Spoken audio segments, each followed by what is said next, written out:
স্বাগত ৭১ জার্নালে আপনাদের সঙ্গে আছে আমি রাকিব হাসান। দর্শক, আপনারা জানেন সংবাদ পর্যালোচনা ভিত্তিক নিয়মিত অনুষ্ঠানে আমরা খবরের নানান দিক বিশ্লেষণের চেষ্টা করি। আমরা চেষ্টা করি পত্র পত্রিকা, টেলিভিশন, ডিজিটাল মিডিয়া এবং অবশ্যই নিউজ পোর্টালে যে সমস্ত খবরের শিরোনাম হয় সেগুলো একে একে জানিয়ে দিতে এবং একই সঙ্গে সেসব খবরের সঙ্গে যুক্ত মানুষদেরকে আমরা সংযুক্ত করি আমাদের আলোচনার টেবিলে। আমাদের স্টুডিওতে এবং অনলাইনে অতিথিরা সংযুক্ত থাকেন, আমরা তাদেরকে প্রশ্ন করি এবং তারা আমাদেরকে সেই উত্তরগুলো দেন এবং খবরের গভীরে নিয়ে যান। আজ সেই ধারাবাহিকতায় আমার সঙ্গে আছেন সিনিয়র সাংবাদিক সিরাজুল ইসলাম। সিরাজুল ইসলাম, আপনাকে আমন্ত্রণ জানাচ্ছি, কৃতজ্ঞতা যে আপনি আমাদেরকে সময়টা দিচ্ছেন।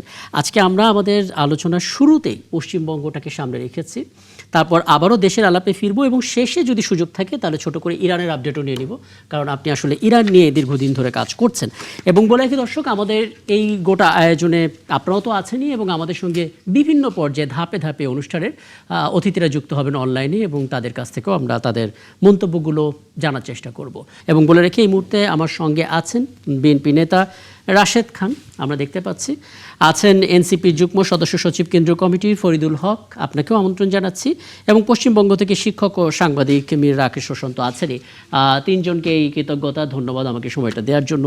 এবং আমরা আসলে মীর রাকেশ রোশনের কাছ থেকে একটু আপডেটটা জেনে নিই, তারপর সেটা নিয়ে একটু আলাপটা এগোতে পারি। মীর রাকেশ রোশন, আপনাকে আমন্ত্রণ জানাচ্ছি। ছোট করে বলবেন, সকালবেলা 10টায়, শনিবার সকালবেলা 10টায় ঐতিহাসিক যে ব্রিগেড প্যারেড গ্রাউন্ড, সেখানে শপথ নেওয়ার কথা রয়েছে এবং শেষমেশ আমরা জানতে পেলাম পশ্চিমবঙ্গের মুখ্যমন্ত্রী হচ্ছেন শুভেন্দু অধিকারী এবং তিনি তাৎক্ষণিক স্টেটমেন্ট হিসেবে বলছিলেন ভয় আউট, ভরসা ইন। কিন্তু যখন তিনি ভয়টাকে আউট করছেন তখনও আমরা কিছু চাঞ্চল্যকর খবর আসলে সোশ্যাল মিডিয়াতে হতে দেখছি, সেগুলো আমাদের কাছে আসছে। প্রথমত প্রস্তুতির কথা বলবেন, আর দ্বিতীয়ত ঠিক এই মুহূর্তে বিজেপি তাদের প্রতিনিধি, তাদের সরকার গঠন করতে যাচ্ছে পশ্চিমবঙ্গে। বাংলাদেশের ঠিক এখনকার পরিস্থিতি নিয়ে আসলে পশ্চিমবঙ্গের ধারণাটা কি একটু বলবেন সেটাও? জি, পশ্চিমবঙ্গের ধারণা বলতে গেলে আমাদের প্রথম যেটা শুরু হয় সেটা হচ্ছে যে এসআইআরটা যখন স্পেশাল ইন্টেনসিভ রিভিশন যখন শুরু হয়, সেই রিভিশনের সময় বিহারে প্রথম এসআইআরটা শুরু হয়। এই বিহারে এসআইআর যখন শুরু হলো তখন কিন্তু একটা স্লোগান বর্তমান দেশের যে শাসক দল বিজেপির বেশ কিছু লোকজন সরাসরি যেটা প্রথমে মানুষের মধ্যে একটা যে জিনিসটাকে তৈরি করলো সেটা হচ্ছে যে 2 কোটি রোহিঙ্গা পশ্চিমবঙ্গে আছে এবং তাদেরকে তাড়াতে হবে। আচ্ছা। আর দ্বিতীয় যেটা হলো যে প্রচুর পরিমাণের অনুপ্রবেশকারী, বাংলাদেশ অনুপ্রবেশকারী আছে, এই এসআইআর এর মাধ্যম দিয়ে সেইটাকে আমাদের বাংলাদেশি তাড়ানো হবে এবং রোহিঙ্গাদেরকে তাড়ানো হবে। কিন্তু ইতিহাস বা সমীক্ষা বা যে রিপোর্ট বলছে 2 কোটি রোহিঙ্গা গোটা পৃথিবীতে নেই এবং যত কোটি বাংলাদেশিদের কথা ওনারা বারবার বলেছেন তত কোটি বাংলাদেশি পশ্চিমবঙ্গে নেই। কিন্তু বিভিন্ন গণমাধ্যমে এই জিনিসগুলোকে বারবার প্রচার করার ফলে, একটা মিথ্যেকে বারবার প্রচার করার ফলে মানুষের মধ্যে এই বিষয়টা তৈরি হয়ে গেছিল যে সত্যি সত্যি এখানে প্রচুর পরিমাণে রোহিঙ্গা আছে এবং প্রচুর পরিমাণে বাংলাদেশি অনুপ্রবেশকারী আছে। এর ফলে কি যেটা হলো যে বিভিন্ন মিডিয়া চ্যানেলগুলো তারা বিভিন্ন শহরের বস্তি অঞ্চলে এবং সীমান্তবর্তী যে গ্রামাঞ্চলগুলোতে, সেই সীমান্তবর্তী গ্রামাঞ্চলগুলোতে তাদের বুম নিয়ে ছুটে বেড়ালো। মানুষের মধ্যে আতঙ্ক তৈরি হলো এসআইআর নিয়ে এবং প্রচুর মানুষ এই আতঙ্কে আত্মহত্যা করলেন।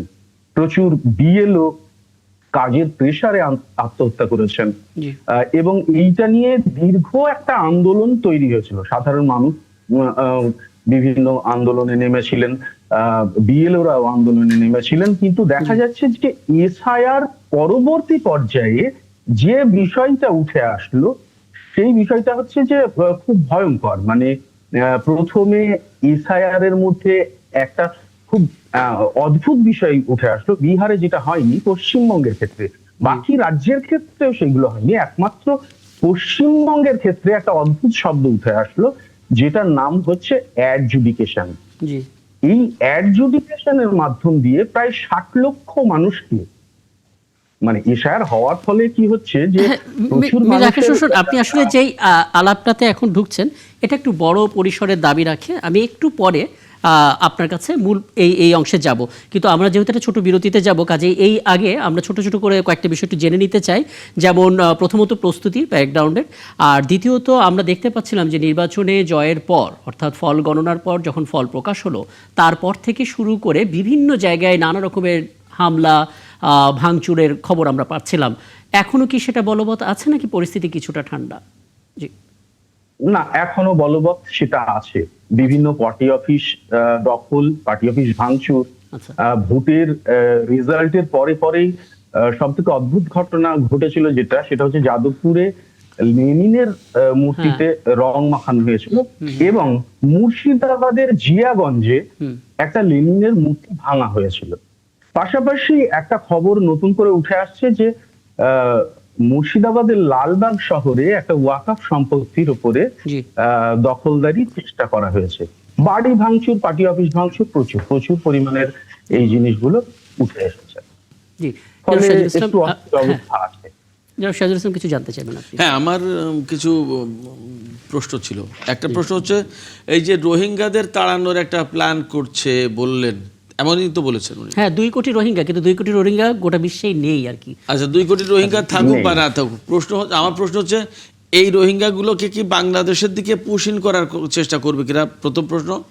দ্বিতীয় প্রশ্ন হচ্ছে যে এই যে বাঙালিদেরকে তাড়ানোর চেষ্টা করবে, এই বাঙালিদেরকে এরা যে বাংলাদেশ থেকে গেছে এইটা তারা আলাদা করবে কি করে? ভাষা তো এক, চেহারা এক, আলাদা করবে কি করে?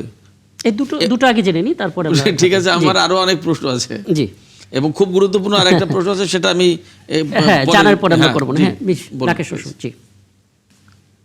অ্যাডজুডিকেশন থেকে শুরু করি, যে 60 লক্ষ অ্যাডজুডিকেশন আসলো, তার মধ্যে অ্যাডজুডিকেশন কিন্তু গোটা অন্যান্য ভারতবর্ষের অন্য কোনো জায়গায়, অন্য কোনো রাজ্যে অ্যাডজুডিকেশনের বিষয়টা আসেনি, শুধুমাত্র পশ্চিমবঙ্গে এসে। এবং পশ্চিমবঙ্গের ক্ষেত্রে অ্যাডজুডিকেশন আসার পরে যেটা ঘটলো যে একদম নাম ডিলিট চলে গেল প্রায় 30 লক্ষের কাছাকাছি মানুষজন। এই 30 লক্ষ মানুষটাই হচ্ছে ভোটের একটা বিরাট ফ্যাক্টর। এটার জন্য দীর্ঘদিন ধরে সুপ্রিম কোর্টে একটা মামলা চলছে। বিভিন্ন বিরোধী দল যারা ছিল তারা চেষ্টা করেছিল যে এই যে এতগুলো নাম বাদ গেছে, এই নাম বাদ যাওয়ার ফলে কি হবে, যে প্রচুর প্রভাব পড়বে। সেই প্রভাবটা কি? প্রভাবটা হচ্ছে যে ভোট বাক্সের উপরে একটা বিরাট বড় প্রভাব পড়তে চলেছে। সেই প্রভাবটা যদি বলা যায়, তাহলে সেই 27 লক্ষের উপরে যে প্রভাবটা পড়লো সেইটা ভয়ঙ্কর প্রভাব। মানে এমন দেখা যাচ্ছে যে এমন 53খানা সিট আছে, সেই 53খানা সিটের মধ্যে এই যে 27 লক্ষ নাম্বার গেল, সেই 27 লক্ষ নাম্বার যাওয়ার একটা বিরাট বড় প্রভাব পড়েছে। মানে দেখা যাচ্ছে যে 53খানা সিটের উপরে এটা মানে সরাসরি প্রভাব পড়ছে। যে 53খানা সিট ম্যাক্সিমামটাই বিজেপি জিতে গেছে। মানে তার যদি ডেটা দিতে বলেন, তাহলে সেই ডেটাটা আমি দিতে পারি। যেমন ধরুন 2021 সালের ঘটনা আমি বলছি, যেখানে মুসলিম মাইনরিটি এরিয়া, মানে 50%-এর ঊর্ধ্বে মুসলিম অধ্যুষিত এরিয়াতে বিগত শাসক দল 57.7% ভোট পেয়েছিল। 2026 সালে সেই জায়গাতে ভোটের পরিমাণ গিয়ে দাঁড়াচ্ছে 41.4। অর্থাৎ তাদের প্রায় মানে বিগত শাসক। আচ্ছা, তার মানে যেটা দাঁড়াচ্ছে, যদি আমরা এভাবে সরলীকরণ করি, ভুল হলে আপনি একটু সংশোধন করবেন। 53 পৃষ্ঠার যে 27 লক্ষ নামগুলো বাদ গেল, ওই 27 লক্ষের মধ্যে আসলে মমতা বন্দ্যোপাধ্যায়ের জয়ের একটা সম্ভাবনা ছিল।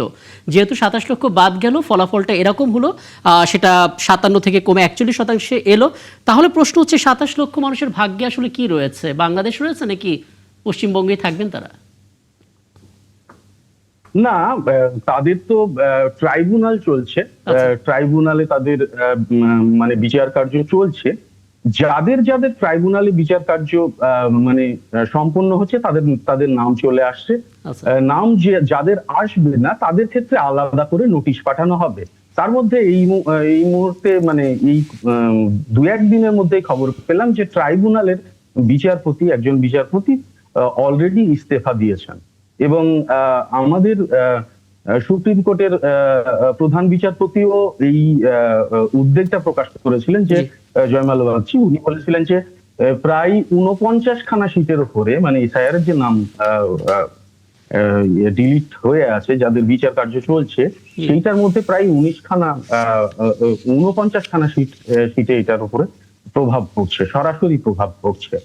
এবং বর্তমান শাসক দলের ভোট বাক্স 2026 সালে 4.6% বেড়েছে মুসলিম অধ্যুষিত এলাকায়। আবার এই ভোটটা কমেছে 2026 সালে তৃণমূলের যেটা 57.7% ছিল, সেইটা গিয়ে দাঁড়িয়েছে 41.4%। একদম। আমি আপনার এখানে একটু থামাই, একটা বিরতিতে আমাকে যেতে হচ্ছে। বিরতির পর নিশ্চয় আমরা আলাপটা করব। এবং ফরিদুল হক এবং রাশেদ খান, আপনার দুজনের কাছে দুঃখ প্রকাশ করছি, কারণ আমরা আসলে আলোচনাটা শুনছিলাম এই অর্থে যে এখান থেকে বিভিন্ন অংশ আসবে যেগুলো নিয়ে হয়তো আপনাদের সঙ্গে কথা বলতে আমার সুবিধা হবে চাই। এবং রাশেদ খান, ফরিদুল হক, আরও একবার আপনাদেরকে আমন্ত্রণ জানাচ্ছি, আপনাদের কাছে যাব। তবে তার আগে ছোট করে মীর রাকেশ হোসেন একটু শেষ করবেন, আপনাকে থামিয়েছিলাম 2 মিনিটের মধ্যে। একটা ছোট্ট বিষয়, মানে এই যে 27 লক্ষ বা 30 লক্ষ যেটাই বলা হোক না কেন, ট্রাইব্যুনালে যদি এমন রায় আসে যে তারা আসলে ভারতের নাগরিক নন, তার পরের ধাপ আসলে কি হতে পারে?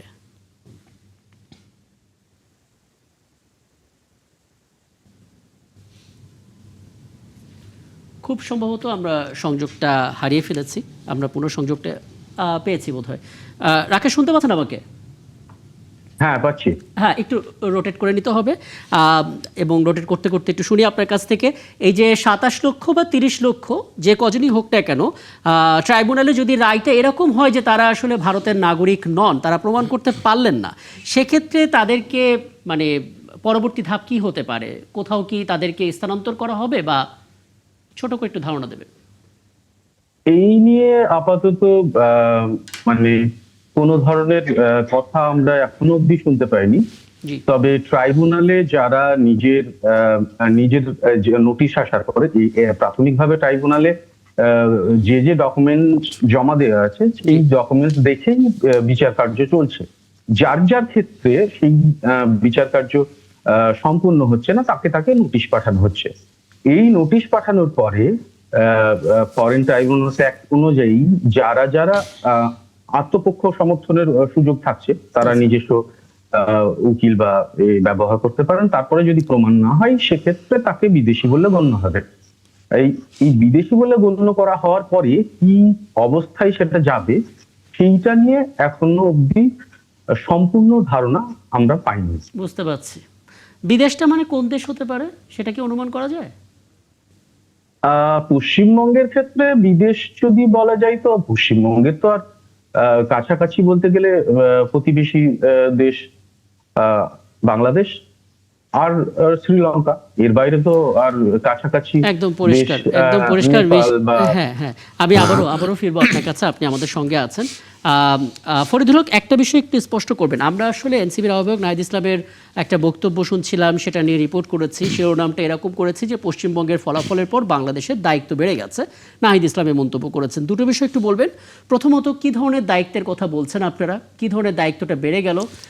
বিজেপির কারণেই কি দায়িত্ব বেড়ে গেল, নাকি তৃণমূল আসলে দায়িত্ব অতটা বাড়তো না? দায়িত্বের জায়গাটা একটু স্পষ্ট করবেন। আর এনসিপির পক্ষ থেকে কি আনুষ্ঠানিকভাবে অভিনন্দন বা শুভেচ্ছা জানানো হয়েছে পশ্চিমবঙ্গের নতুন সরকারকে? জি, ধন্যবাদ আপনাকে।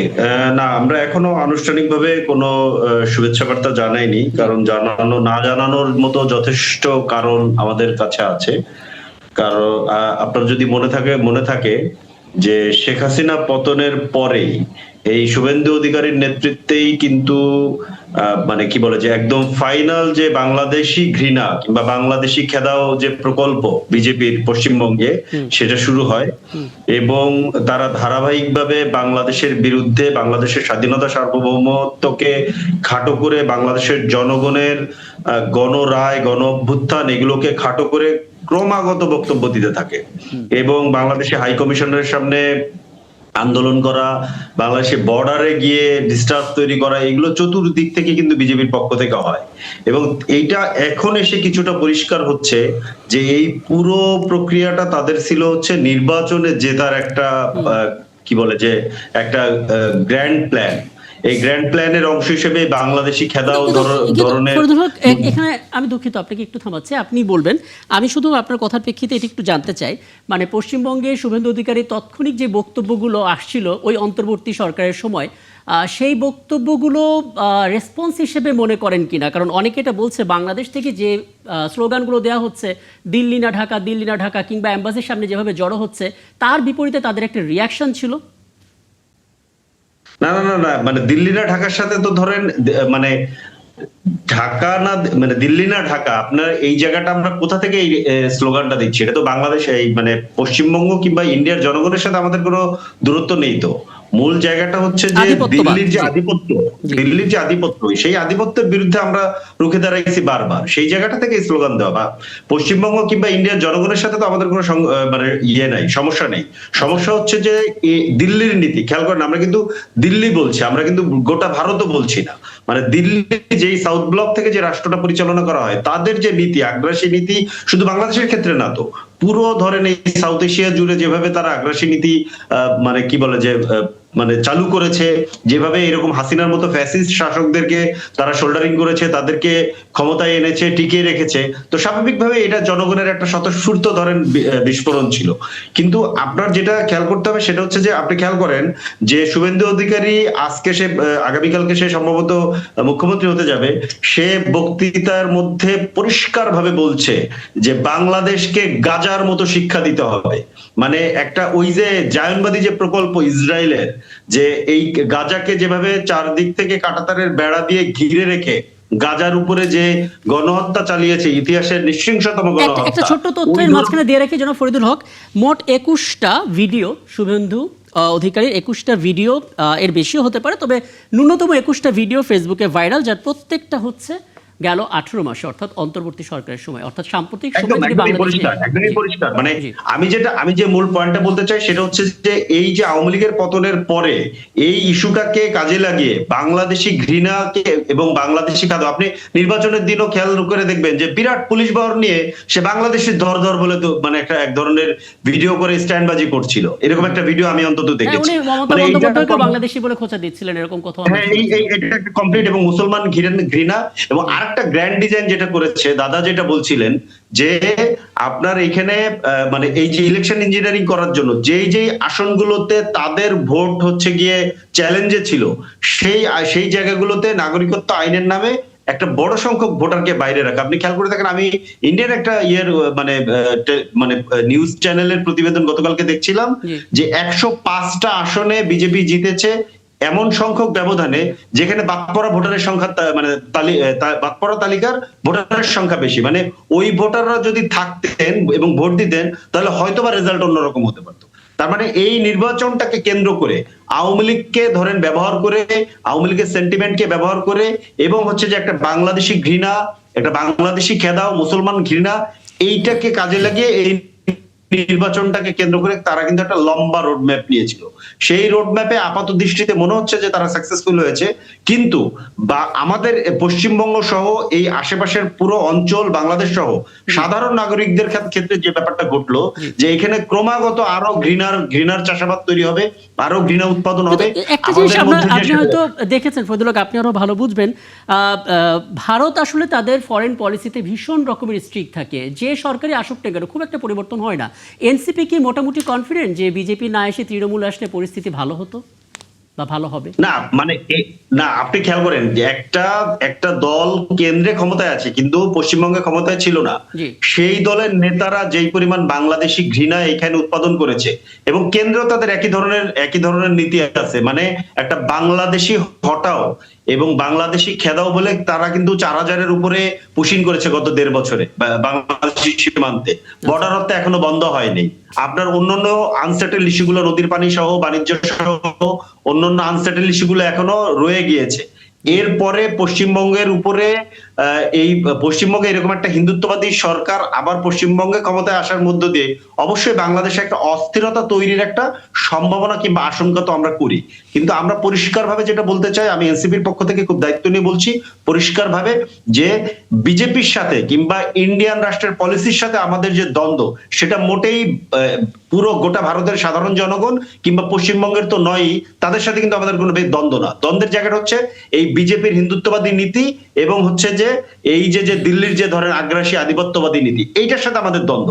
আমরা একটা স্বাধীন সার্বভৌম রাষ্ট্র, আমরা সমতার ভিত্তিতে, মর্যাদার ভিত্তিতে আমরা অন্য রাষ্ট্রের সাথে আমরা সম্পর্ক রাখতে চাই। একদম পরিষ্কার। সেই বিষয়ে কোনো হ্যাঁ, আমি আবারও ফিরবো আপনার কাছে এবং সিরাজুল ইসলাম, আমি রাশিদ খানের কাছ থেকে এসে তারপর আবার আপনার কাছে আসবো। রাশিদ খান, একটা বিষয় একটু বলবেন, মানে প্রথমত শুভেন্দু অধিকারী 18 মাস আগে অন্তর্বর্তী সরকার যখন বাংলাদেশে ছিল সে সময় তিনি যে রিয়াকশন দিয়েছিলেন সেটা ছিল বিরোধী দলের একজন নেতা হিসেবে শুভেন্দু অধিকারীর তাৎক্ষণিক বক্তব্য। সে সময় তার রেসপন্সিবিলিটি জায়গাটা কেমন সেটা নিয়ে বোধহয় তিনি আর 10 জনের কাছে কোনো জবাবদিহিতা করতেন না। কিন্তু এখন তিনি মুখ্যমন্ত্রী হিসেবে দায়িত্ব নিচ্ছেন, এখানে ওনার একটা ভুল সিদ্ধান্তের দায়টা সরাসরি বিজেপির উপরে বর্তাবে, কেন্দ্রশাসিত সরকারের উপরে বর্তাবে। সেই জায়গা থেকে আমরা ওই শুভেন্দুর সাথে বর্তমান, অর্থাৎ সকালবেলা যিনি শপথ নেবেন, দুইটা শুভেন্দুকে আমরা একসাথে মেলাবো কিনা, তাদের বক্তব্যটাকে এক ধরবো কিনা, আর দ্বিতীয়ত হচ্ছে আমাদের দিক থেকে আসলে ভাষাটা কেমন হওয়া উচিত। কারণ আমাদের সরকার তো শুভেচ্ছা বার্তা জানিয়েছে, বিএনপির পক্ষ থেকেও জানানো হয়েছে, বিরোধী দলের পক্ষ থেকে হয়তো আনুষ্ঠানিকভাবে জানানো হয়নি, কিন্তু কিছুটা শঙ্কার কথাও বলা হচ্ছে। কি দেখছেন আসলে সামনে? আসসালামু আলাইকুম, সবাইকে শুভেচ্ছা। আমাদের জন্য অত্যন্ত দুর্ভাগ্য যে শুভেন্দু অধিকারী, তার নামটা কিন্তু অত্যন্ত মঙ্গলময়, কিন্তু তার যে কার্যক্রম সেটা অবশ্যই মঙ্গলময় নয়। দেখেন, যেটা ফরিদ ভাই বললেন যে পশ্চিমবঙ্গ বা গোটা ভারতের জনগণের সাথে আমাদের কোনো ধরনের দ্বন্দ্ব নাই। এখন ভারতের জনগণ আসলে কাদেরকে ভোট দিয়ে ক্ষমতায় আনছে সেটাও আমাদেরকে ভাবতে হবে। হ্যাঁ, হয়তো একটা অংশ অসাম্প্রদায়িক, কিন্তু আমরা লক্ষ্য করছি যে গোটা ভারতে সাম্প্রদায়িকতা এবং হিন্দুত্ববাদের উত্থান হয়েছে। আমরা একসময় দেখেছি যে সেখানকার মানুষ যথেষ্ট প্রগতিশীল, কিন্তু আমরা লক্ষ্য করছি দিন যত যাচ্ছে সেখানকার মানুষ অনেক বেশি রক্ষণশীল হচ্ছে।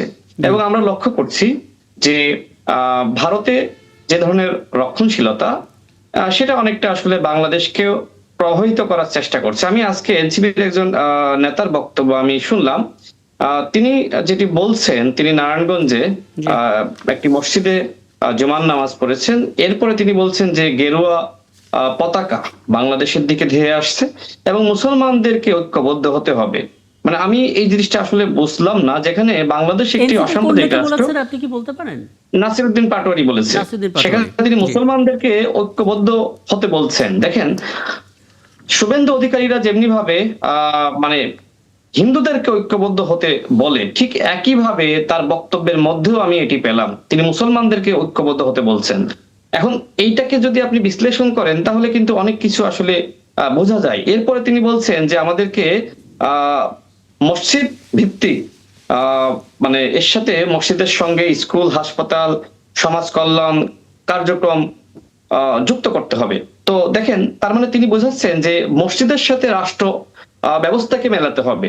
ঠিক এই ধরনের পলিটিক্স কিন্তু আসলে ওই ভারতে হয়ে থাকে, যে মন্দিরের সাথে আসলে সব ধরনের ব্যবস্থা, রাষ্ট্র ব্যবস্থা মেলানো।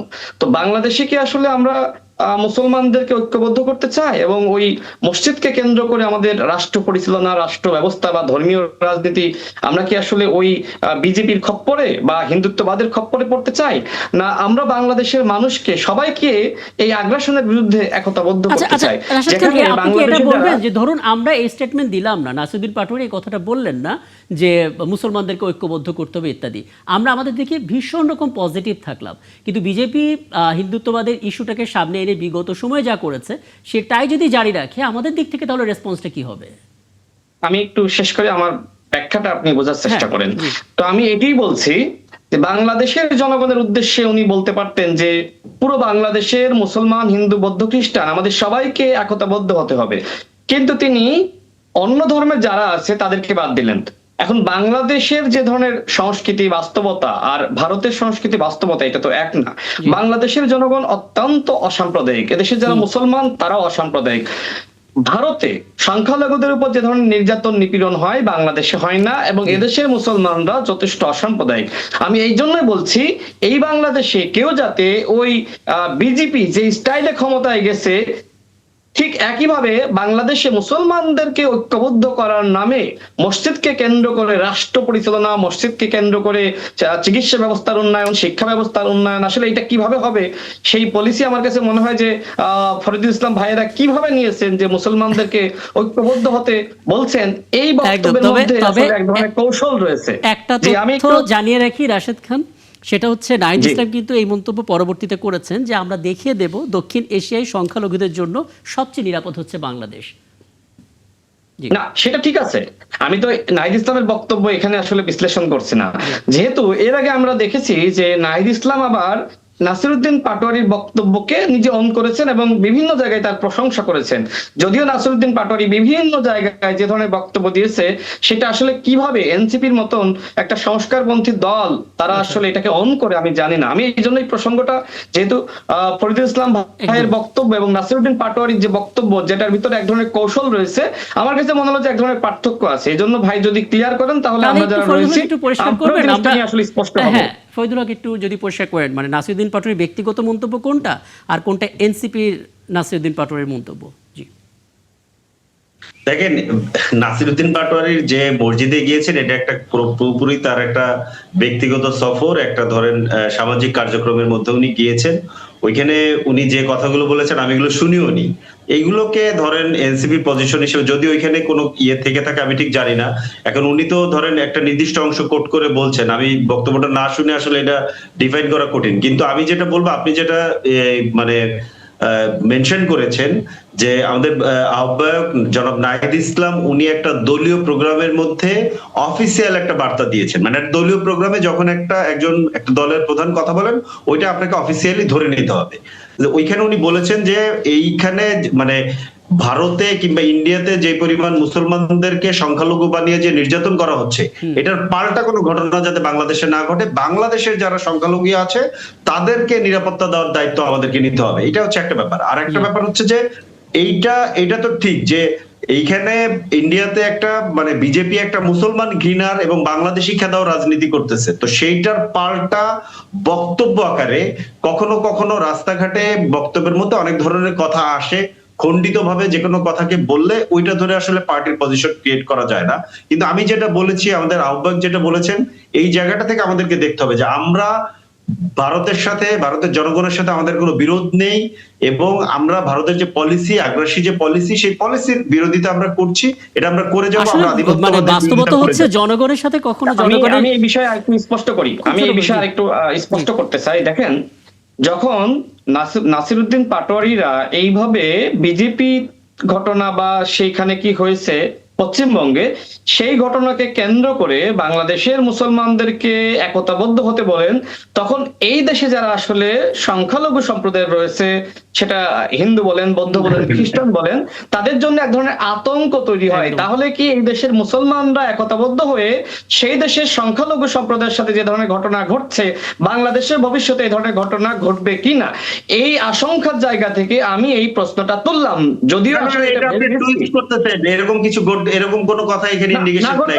আমি তার বক্তব্য শুনেন যে আমাদের বক্তব্য আমার কাছে মনে হয় তার বক্তব্য আপনার শোনা উচিত ছিল, যেহেতু এই বক্তব্য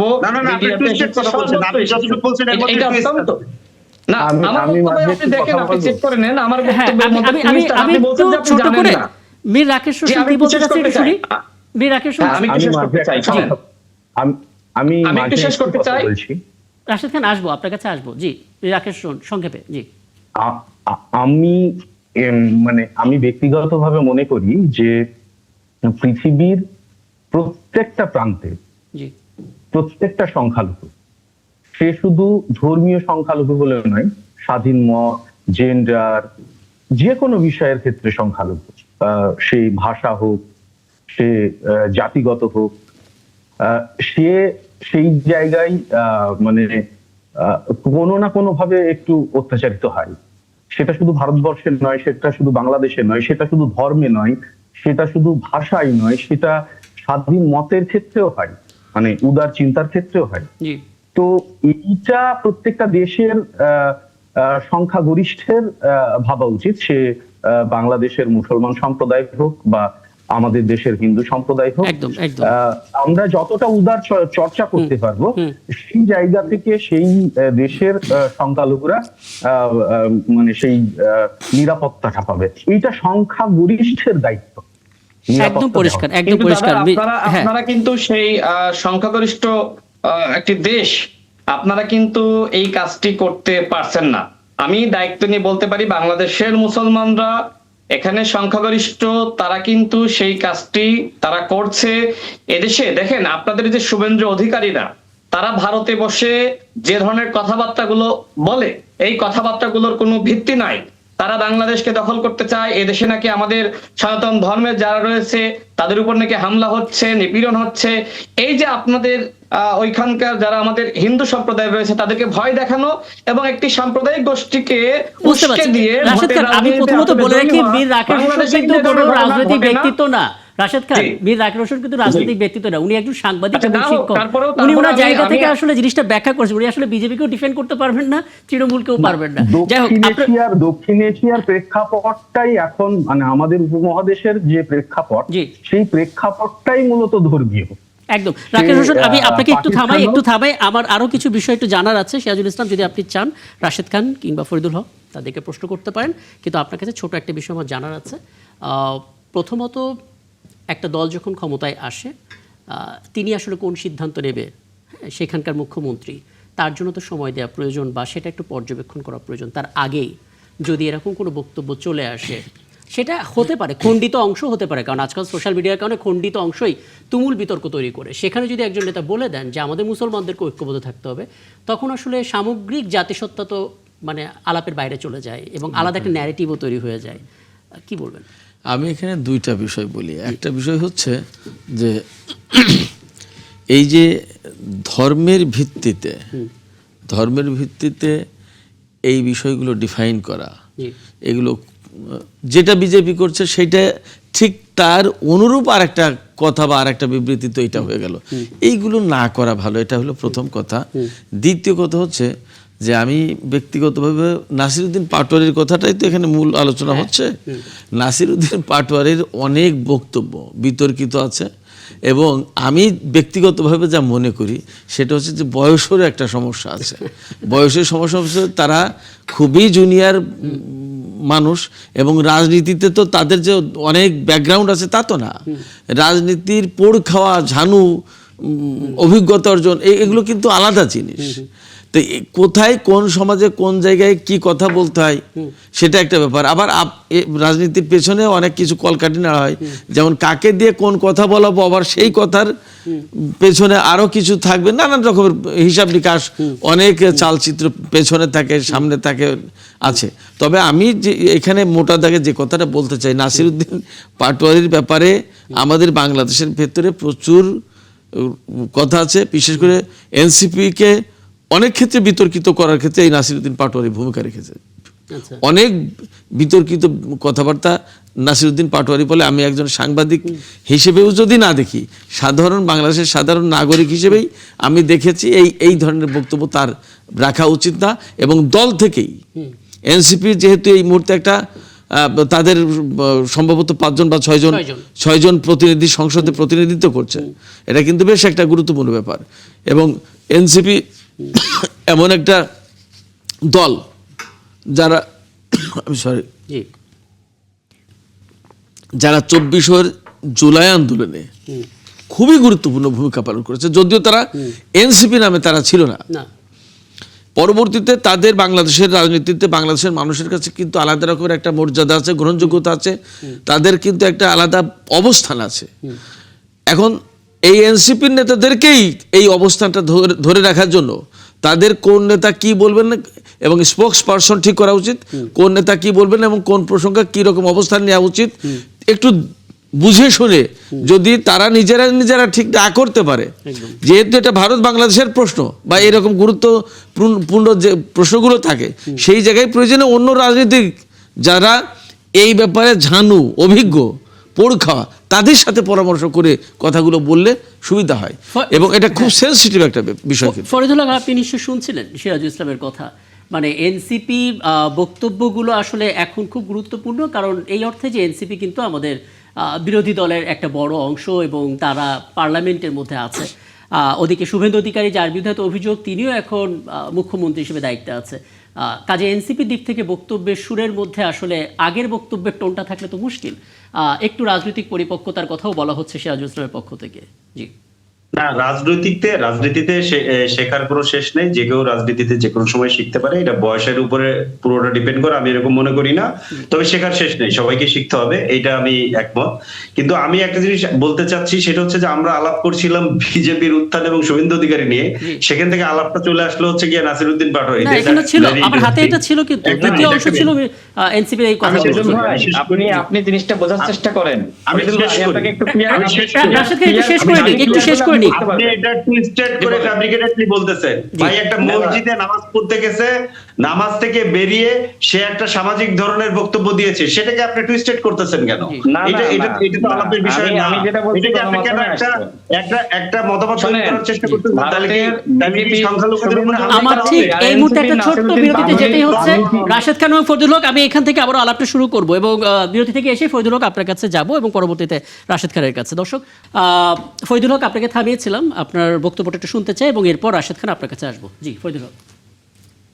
জি না, আমি যেটা বলছি যে মানে নাসিরউদ্দিন পাটোয়ারি একটা নামাজে গিয়ে নামাজের বাইরে নামাজ শেষ করে অথবা শুরুতে, আমি ঠিক জানি না, উনি একটা বক্তব্য দিয়েছেন। এখন উনি একটা কথার প্রেক্ষিতে কোন প্রেক্ষাপটে কোন জায়গায় দাঁড়িয়ে একটা মুসলমানদের ঐক্যবদ্ধ হওয়ার ডাক দিয়েছেন, মানে এটা না যে উনি আসলে মানে কি বলে যে সংখ্যালঘুদের উপরে কোনো ধরনের আতঙ্ক তৈরি করছেন কিংবা আশঙ্কা তৈরি করছেন, কিংবা এনসিপির এই ধরনের কোনো রাজনৈতিক এজেন্ডাও নেই। তো এইটাকে আসলে ধরেন টুইস্টেড আকারে বলা, ফেব্রিকেটেড করা, এইটা আসলে আমাদের মূল উদ্দেশ্য হওয়া মোটেই উচিত না। এটা হচ্ছে জায়গা। আর একটা হচ্ছে আমরা আলাপ করছিলাম একটা জায়গায় নিয়ে, কিন্তু জিনিসটা চলে আসলো।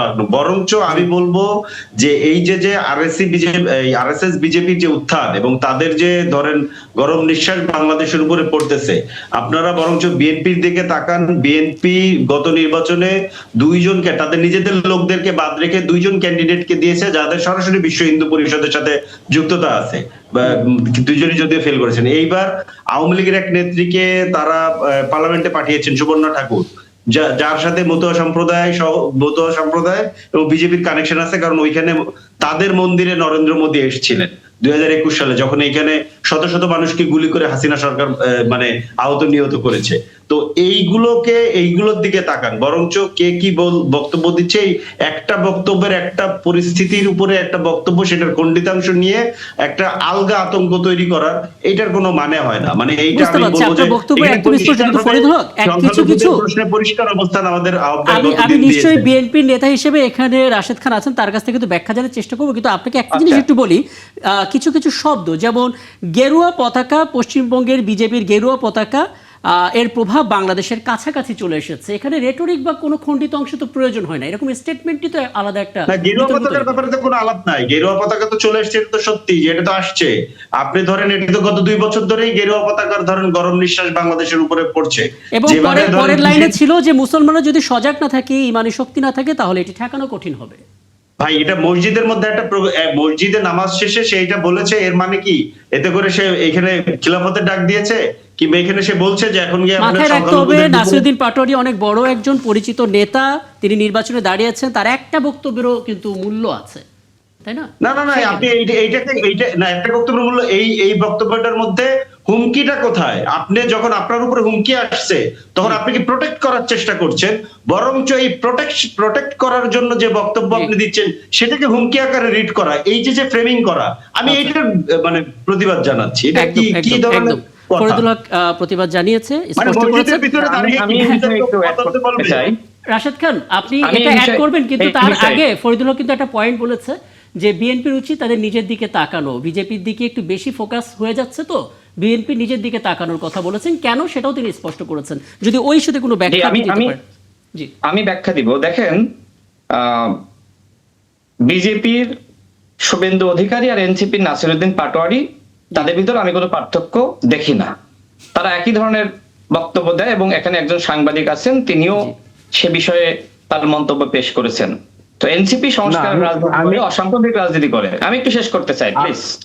মানে এটা আপনি সিরিয়াসলি আপনি শুভেন্দু অধিকারীকে নরমালাইজ করতেছেন না? আমার আপনি কিন্তু আপনার কথা বলার সময় আমাকে কথা বলার অ্যালাউ করেন নাই। সুতরাং আমি কথা শেষ Please, করি।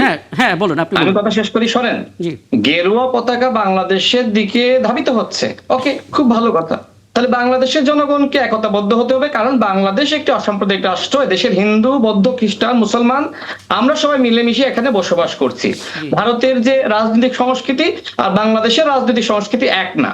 কিন্তু যখন এই ধরনের বক্তব্য একজন গুরুত্বপূর্ণ নেতা, যাকে এনসিপি দারুণভাবে অন করে এবং যাকে প্রশংসা করে তাদের আহ্বায়ক বক্তব্য দেন, তিনি যখন এই ধরনের কথা বলেন, অবশ্যই এই কথার তাৎপর্য রয়েছে। আমি মনে করি ফরিদুল হক ভাই তার দলে এটা আলোচনা করতে পারেন। এটা এখানে আপাতত সমাপ্ত রাখি। আমি হ্যাঁ, এখনো মনে please, করি জি। যে বিজেপির শুভেন্দু অধিকারী এবং এনসিপির নাসিরউদ্দিন পাটোয়ারি একই চরিত্রের। এটা আমি এখানেই বলে শেষ করলাম। দ্বিতীয়ত, আপনি যে প্রশ্ন করলেন, দেখেন, আমরা এনসিপি কে একটি সংস্কারপন্থী দল হিসেবেই জানি এবং এনসিপির যারা শীর্ষ নেতৃবৃন্দ তাদের অনেকে গণঅভ্যুত্থানে সম্মুখ যোদ্ধা হিসেবে ভূমিকা রেখেছে। তারা এখনো পর্যন্ত গুরুত্বপূর্ণ ভোকাল হিসেবে সংস্কারের কথা বলছে, এজন্য আমি তাদেরকে ধন্যবাদ জানাই। কিন্তু এই এনসিপি কিন্তু বারবার বলেছিল যাদের ৭১-এর দায় আছে আমরা তাদের সাথে জোটে যাব না। দেখেন, ৭১-এর দায় যাদের আছে, সেই জামাত ইসলাম, তারা কিন্তু এমন একজন ব্যক্তিকে প্রার্থী করলেন, সেই কৃষ্ণ নন্দী। তার সাথে কিন্তু এই হিন্দুত্ববাদের এক ধরনের সম্পর্ক রয়েছে, ভারতের হিন্দুত্ববাদের, এবং এ সংক্রান্ত অসংখ্য ছবি, ভিডিও আমরা কিন্তু সেটি দেখেছি। তা আমি জানি না আসলে এই যে জামাত ইসলামের মধ্যেই তো এক ধরনের হিন্দুত্ববাদের একজন ব্যক্তি রয়েছে এবং তাকে কিন্তু তিনি নমিনেশন দিলেন। তো জামাত ইসলাম ইসলামিক দল হয়ে কিভাবে আরেকজন মানে যারা আসলে জান্নাতের টিকিট বিক্রি করেন, তারা আবার এই ধরনের একজন হিন্দুত্ববাদে বিশ্বাস করে, মানে হিন্দু সম্প্রদায় বা সনাতন সম্প্রদায় যিনি অসাম্প্রদায়িক চেতনে বিশ্বাস করেন তিনি একটা বিষয়, আর যিনি হিন্দুত্ববাদ বিশ্বাস আসলে করেন রাশেদ খান, তিনি কিন্তু আমরা কেন আরেকটা বিষয়। সবসময় নিজেদের ব্যাখ্যা দেওয়ার জন্য অন্যদের রেফারেন্স দিই প্রতিপক্ষের? বিএনপি ব্যাখ্যা তারা দেওয়ার জন্য দিচ্ছে সবসময় রেফারেন্স কিন্তু অন্যদের জায়গা থেকে আসে, কারণ এটা পলিটিক্স। ব্যাখ্যা দিতে গেলে, বিশ্লেষণ করতে খারাপের গেলে এক্সাম্পল দিয়ে যদি শেখ হাসিনার রেফারেন্স টানবো আমরা। বিএনপি যে কথা বললেন, বিএনপি কিন্তু এমন একটা আমব্রেলা যে ছাতার নিচে মুসলমান, হিন্দু, বৌদ্ধ, খ্রিস্টান সকল ধর্মের মানুষ নিরাপদ। যেমনি ভাবে বিএনপি এদেশের মুসলমানদেরকে ধারণ করে, হিন্দু, বৌদ্ধ, খ্রিস্টান সহ অন্যান্য ধর্মের যে মানুষ রয়েছে তাদেরকেও ধারণ করে। অর্থাৎ বিএনপি কিন্তু মানে এই দেশে আমি মনে করি যে বা যারা চাক না কেন এই দেশে আরেকটা বিজেপি কায়েম করবে, এদেশে আরেকটা সাম্প্রদায়িকতা কায়েম করবে, সেই বাস্তবতা কিন্তু নাই। কারণ এদেশের মুসলমানদের ভোট যেমনি ভাবে জামাত ইসলাম পায়, এবং আমি মনে করি এদেশের মুসলমানদের ভোট মধ্যপন্থী দল, সেটা বিএনপি বলেন, সেটা এনসিপি বলেন, অন্যান্য দলও পাচ্ছে। অর্থাৎ যারাই স্বপ্ন দেখুক না কেন, এই দেশে যারা আপনার ওই ধরনের সাম্প্রদায়িক রাজনীতি প্রতিষ্ঠা করার চেষ্টা করবে, তারা কিন্তু বাংলাদেশে পাত্তা পাবে না। এবং বাংলাদেশে যে সকল মধ্যপন্থী দল রয়েছে, সেটা আপনি গণসংহতি আন্দোলন বলেন, বিএনপির বাইরে গণ অধিকার পরিষদ বলেন, অন্যান্য দল বলেন, এবং এনসিপি, তারাও কিন্তু আপনি চমৎকার করে আসলে স্পষ্ট করেছেন। হ্যাঁ, এবং ফরিদুল্লাহ ভাইয়ের যে কথাটা বলে আমি শেষ করি, শোনেন, তিনি বিএনপির বিষয়ে যে অভিযোগটা আনলেন, বিএনপি ওই যে সকল সম্প্রদায়ের মানুষকে তারা ধারণ করতে গিয়েছে, যে কারণে সকল সম্প্রদায়ের মানুষের প্রতিনিধি কিন্তু তারা ওই নমিনেশন দেওয়ার ক্ষেত্রে নিশ্চিত করেছে। এর মানে এই নয় যে বিএনপি কোনো আরএসএস এর প্রতিনিধি ধরে এনে তাকে নমিনেশন দিয়েছে, এই ধরনের কোনো ঘটনা ঘটে নাই। ফরিদুল্লাহ ভাই যে কথা বললেন তার প্রতি সম্মান রেখে বলছি, তিনি একটা অসত্য তথ্য এখানে উত্থাপন করেছেন। ধন্যবাদ। ওকে, আপাতত এটা নিয়ে থামি, এবং আমি বিরতিতে যাওয়ার আগে মীর রাকেশ রোশন আপনার কাছে ছোট করে একটা বিষয় একটু জেনে নেব।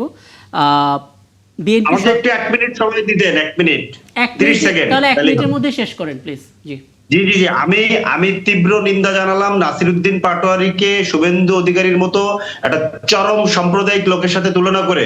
শুভেন্দু অধিকারী যেই পরিমাণ সাম্প্রদায়িকতা ছড়িয়েছে গত 2 বছর অন্তত, সেগুলোকে নরমালাইজ করার আমি চরম মানে নিন্দা জানালাম। মানে বাংলাদেশের রাজনীতিটা হচ্ছে এইরকম যে নিজের কি বলে পায়ে কুড়াল দিয়ে অন্যের যাত্রা ভঙ্গ করা, এইরকম একটা জিনিসের উদাহরণ উনি দিলেন, যে এনসিপি কে ঘায়ল করার জন্য আজকে নাসিরউদ্দিন পাটোয়ারিকে শুভেন্দু অধিকারীর জায়গায় দাঁড় করিয়ে দেওয়া হচ্ছে। দিস ইজ মানে ভেরি আনফরচুনেট। এবং আরেকটা বিষয় হচ্ছে, ওনাকে আমি পরিষ্কার ভাবে বলবো, আমি আরএসএস বলিনি, আমি বলেছি আরএসএস কানেকশন হিন্দু পরিষদের নেতা। আপনি বাগেরহাট 1 এবং বাগেরহাট 4-এ আপনাদের দল কাদেরকে নমিনেশন দিয়েছিল তাদের কারেকশনটা একটু খতিয়ে দেখবেন, এবং সুবর্ণা ঠাকুরের কারেকশনটা একটু খতিয়ে দেখবেন। এইখানে সরাসরি কেউ আরএসএস করে না, আরএসএস এর সাথে আরএসএস বাবাদর্শিক যে সংগঠন সেই সংগঠনগুলোর সাথে তারা কাজ করে। এবং আপনি যে আজকে কৃষ্ণ নন্দীর কথা বলছেন, কৃষ্ণ নন্দী জামাত ইসলামের হিন্দু শাখার নেতা, সে তো কোনো হিন্দু পরিষদের নেতা না। হিন্দু আর হিন্দুত্ববাদ দুইটা আলাদা জিনিস, এবং আরএসএস কারেকশন হিন্দু পরিষদের কারেকশন দুইটা আলাদা জিনিস। আচ্ছা, আমি মনে হয় ফরিদুল হক আপনার বক্তব্যটা পেয়েছি, আপনি যে প্রতিবাদ জানিয়েছেন সেটা স্পষ্ট হলো। এবং রাশেদ খান, আপনার বক্তব্য আমি শুনলাম। আমি মীর রাকেশ হোসেন ছোট করে একটা মন্তব্য আপনার কাছ থেকে নিতে চাই। হ্যাঁ, নন্দীর সাথে আরএসএস এর সম্পর্ক আছে কিনা সেটি আপনারা খতিয়ে দেখতে পারেন। আর শোনেন, আমি যে কথা বলছি, আপনি যেহেতু বললেন যে নাসিরউদ্দিন পাটোয়ারির বক্তব্য তো আপনি শোনেন নাই, আপনি কিন্তু এখানে স্পষ্ট করেছেন।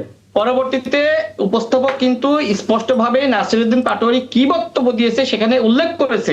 এখন এই বক্তব্যের তাৎপর্য অবশ্যই, আপনাকে তো আমি চিনি, আপনি একজন দায়িত্বশীল নেতা হিসেবে এই বক্তব্যের তাৎপর্য আপনি বোঝেন। আমি বুঝেছি বলেই আমি এখানে বিষয়টি উত্থাপন করলাম। রাশেদ খান একটা বিষয় কিন্তু ফরিদুল হক শুরুতে স্পষ্ট করেছেন। রাশেদ খান একটা বিষয় কিন্তু ফরিদুল হক শুরুতে স্পষ্ট করেছে যে তিনি আসলে পুরো বক্তব্যটা শোনেননি। ফরিদুল হককে একটু বক্তব্যটা পড়তে দিন, তারপরে হয়তো তার কাছ থেকে আমরা মতামত জানতে পারবো। জি ফরিদুল হক, আপনাকে ধন্যবাদ রাশেদ খান। হ্যাঁ, আমরা আপাতত একটু থামি। আমি একটু সবশেষ মন্তব্যটা নিতে চাই, আমাকে একটু সুযোগ করে দেন। মীর রাকেশ হোসেন, একটা বিষয় একটু বলবেন। মানে আমরা তো বলছি, বিএনপির পক্ষ থেকেও বলা হচ্ছে, সরকারি দলের পক্ষ থেকে বলা হচ্ছে আমরা মধ্যপন্থা রাজনৈতিক দল, এবং আমরা আসলে আমাদের জায়গা থেকে সেই সমস্ত নাগরিকদেরকে, আচ্ছা শুনতে পাচ্ছেন না, আমার মনে হয় ফরিদুল হক যদি বলতে থাকে, জি আমি বলি। আচ্ছা, আমি বুঝি না, জঙ্গির মতন কি যেন একটা শব্দ আসলো, আমি যদি একটু ক্লিয়ার হতাম। না প্লিজ না, রাশেদ খান, আমরা একটু থামি। কে একজনকে এখানে বলেছে জঙ্গির মতন কোন একটা শব্দ? না, কেউ বলেনি। আমরা অন্তত শুনিনি, অন এয়ারে আমরা অন্তত শুনিনি। Okay, thank you. Okay Rakesh Hossain, please. আমার যে বক্তব্যটা ছিল সেটা হচ্ছে গিয়ে দুজনের কথাই শুনছিলাম। আমার যেটা মনে হচ্ছে ব্যক্তিগতভাবে, যে মৌলবাদ আসলে মৌলবাদ হয়, সেটা তো হিন্দু বা মুসলিম করে আলাদা করা হয় না। তাদের বক্তব্য মৌলবাদ মানে মৌলবাদ, কারণ একজন সাধারণ হিন্দু কোনোদিন মৌলবাদ হয় না, একজন সাধারণ মুসলিমও কোনোদিন মৌলবাদ। রাকেশ হোসেন, আপনি একেবারে আদর্শের কথা বলছেন, কিন্তু আমরা এখন যেই বাস্তবতায় আছি সেখানে আদর্শ থেকে অনেক দূরে সরে গেছি। সেই জায়গাটাতে আপনার কাছ থেকে একটি স্পষ্ট বক্তব্য আমি জানতে চাই যে বিজেপি কি আসলেই অসাম্প্রদায়িক দল? একদমই নয়, বিজেপি কোনোদিনই অসাম্প্রদায়িক দল নয়। কারণ বিজেপির যে শাখা সংগঠনগুলো আছে, সেটা আরএসএস হোক বা অন্য কোনো সংগঠনগুলো হোক, সেই সংগঠনগুলো কোনোদিনই অসাম্প্রদায়িক নয়। মূলত বিজেপি বঙ্গে আসার শুধুমাত্র তো এশায়ার এটাই তো কারণ নয়। এছাড়াও যে কারণগুলো আছে, সেই কারণগুলোর মধ্যে অন্যতম কারণ হচ্ছে যে মুসলিম ভোটগুলো মূলত যেসব সেকুলার পার্টিগুলো আছে সেই পার্টিগুলোর মধ্যে ভাগ হয়েছে। যে 27% বা 30% মুসলিম ভোট, সেই মুসলিম ভোটটা ট্রান্সফার হচ্ছে টিএমসিতে, সেই ভোটটা কংগ্রেসে ট্রান্সফার হচ্ছে, সেই ভোটটা আইএসএফ এ ট্রান্সফার হচ্ছে। বেশ কিছু মুসলিম দল নতুন করে তৈরি হয়েছে। এজিইউপি মানে হুমায়ুন কবিরের যে দল, উনি 180খানা সিটে প্রতিদ্বন্দ্বিতা করেছেন, 2খানা সিট জিতেছেন। ওনার নওদা এবং রেজিনগর, যে 2খানা সিট উনি জিতেছেন, কিন্তু প্রতিদ্বন্দ্বিতা করছেন 180খানা সিটে।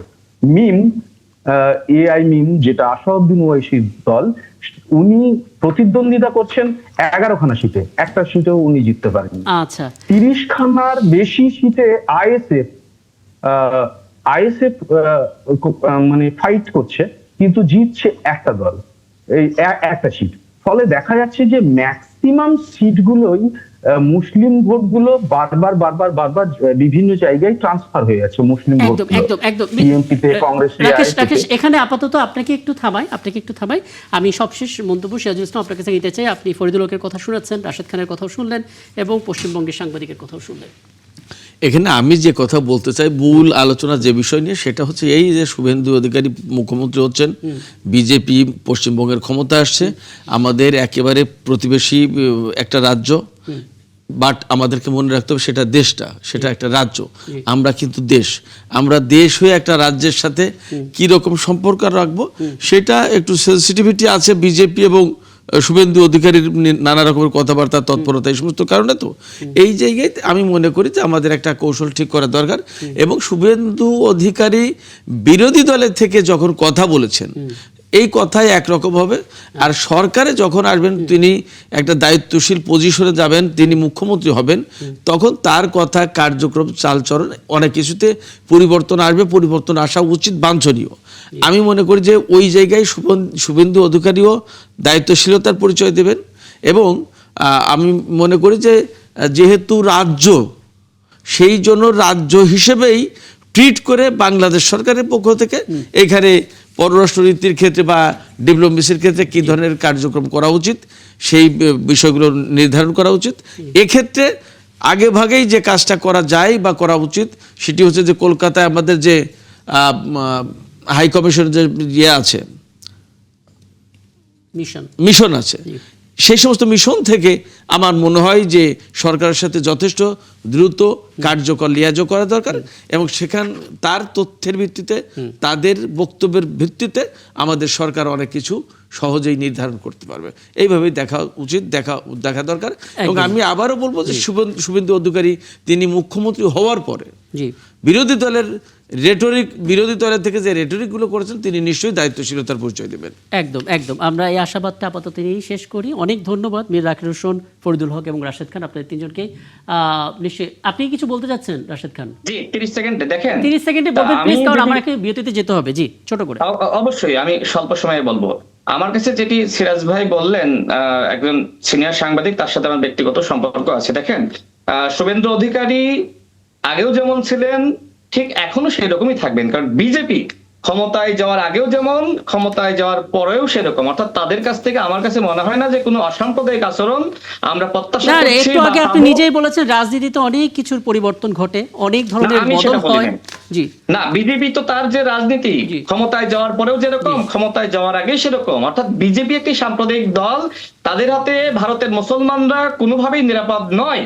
সুতরাং আমরা মনে করি ভারতের যারা প্রগতিশীল জনগোষ্ঠী আছে, যারা আসলে প্রকৃতপক্ষে হিন্দু সম্প্রদায়ের মানুষ, যারা হিন্দুত্ববাদে বিশ্বাস করে না, তারা যদি একতাবদ্ধ না হয় তাহলে ভারতের রাজনীতি আমার কাছে মনে হয় আগামীতে হিন্দুত্ববাদের কবলে পড়বে, এবং সেই দেশের মুসলমানরা আমরা আমাদের রাজনীতিতে ফোকাস করি এবং আশা করি সামনে ভালো কিছু হবে। নিশ্চয়ই আপনি আছেন, রাশেদ খান, ফরিদুল হক, মীর রাকিব হোসেন, সামনে কোনো আয়োজনে আবারও আপনাদের সঙ্গে কথা হবে। ধন্যবাদ আমাদেরকে সময়টা দেওয়ার জন্য। দর্শক, সিরাজুল ইসলাম, আপনার কাছ থেকে ইরানের আপডেটটা নিয়ে এই আলাপটা শেষ করব, কারণ আমরা পাল্টাপাল্টি হামলার খবর পাচ্ছি। যদিও এই হামলাকে লাভ ট্র্যাপ বা সামান্য আঘাত বলে আখ্যায়িত করেছেন ডোনাল্ড ট্রাম্প। জি, ডোনাল্ড ট্রাম্প উনি যে কখন কোন কাকে, কোন বিষয়কে কোন ভাষায় আখ্যায়িত করে, ডিফাইন করেন এবং গ্লোরিফাই করেন, তার কোনো কারোর পক্ষে বোঝা সম্ভব না। ইরানকে কখনো মহান জাতি বলে আখ্যায়িত করেন, কখনো পৃথিবী থেকে একেবারে মুছে দেওয়ার কথা বলেন। কখন মানে ওনার বক্তব্যের কিছু ধরন আছে, উনি গ্রেট, ভেরি বিগ, বিউটিফুল, এইরকম মানে অ্যাডজেক্টিভ, বিশেষণ লাগিয়ে কথা বলতে উনি পছন্দ করেন বা বলেন। ওনার ধরন, উনি যে প্রেসিডেন্ট হয়েছেন বয়সের এই পর্যায়ে এসে, উনি সেটা মনেই রাখতে পারেন না হয়তো বা, এবং কখন যে কাকে কি বলে বসেন তারও কোনো ঠিক ঠিকানা নেই। এই মুহূর্তে বললেন, হয়তো 5 মিনিট পরেই সে কথা ভুলে যান, আর একটা কাজ করে বসেন। সবচেয়ে বড় কথা হচ্ছে কি যে আজকে বলতে শুক্রবার ভোর রাতে যে ঘটনা ঘটেছে, হরমুজ পল্লীতে গোলাগুলি, পাল্টা গোলাগুলি, এবং ইরানের একজন সম্ভবত নাবিক মারাও গেছেন, বেশ কয়েকজন আহত হয়েছেন। এটা কখন হচ্ছে? যখন ইরানের কাছে আমেরিকা বিরাট একটা চুক্তি প্রত্যাশা করছে, এবং দুই পক্ষ একে অপরকে বারবার শর্ত দিচ্ছে যে আমি এই শর্ত হলে আলোচনায় বসতে রাজি। আর আমেরিকা তো আলোচনায় এখনই বসুক, এখনই চুক্তি হোক, এটি চাচ্ছে। তার মানে আমেরিকা আলোচনা এবং চুক্তি দুটোই চাচ্ছে, আর ইরান তার চুক্তি দুটো বা আলোচনা সবই করতে চায়, বাট একটা ফেয়ার একটা ওয়েতে যেতে চায়। এরকম পর্যায়ে যখন আমেরিকার সর্বশেষ 14 দফা যেটা ইরান পর্যালোচনা করছে এবং এই ব্যাপারে কি ডিসিশন নেবে সেই বিষয়গুলো জানাবে। ঠিক এইরকম একটা মুহূর্তে কিন্তু এই হামলার ঘটনা ঘটেছে।